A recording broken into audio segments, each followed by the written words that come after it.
जय भोजपुरी रउआ लोग से एगो निहोरा बाकी लाल रंग के सब्सक्राइब बटन के दबा के भोजपुरी फैंस क्लब से जुड़ जाए जा और ये घंटी वाला बटन के दबा के भोजपुरी के सब जानकारी बिल्कुल फ्री में मोबाइल पे पाई जा।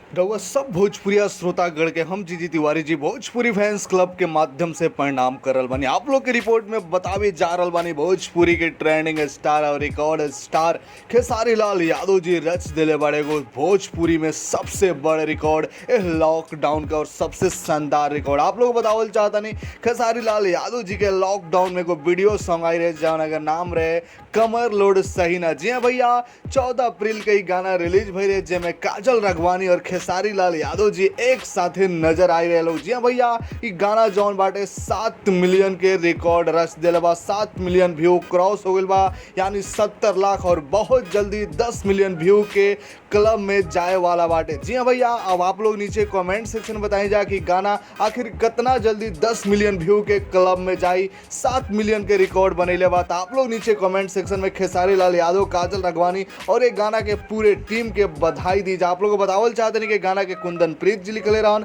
म्यूजिक आर्या शर्मा जी देले रहन। तो नीचे कमेंट सेक्शन में बधाई दी जा, लाइक शेयर कमेंट कर जा। मिलते हैं अगला वीडियो में अगला न्यूज के साथ, तब तक जुड़े रहिए अपन भाषा वाला चैनल से। सब्सक्राइब बटन को दबा के घंटी वाला बटन दबा के सबसे पहले खबर देखी जाए, जानी जाए। जय भोजपुरी।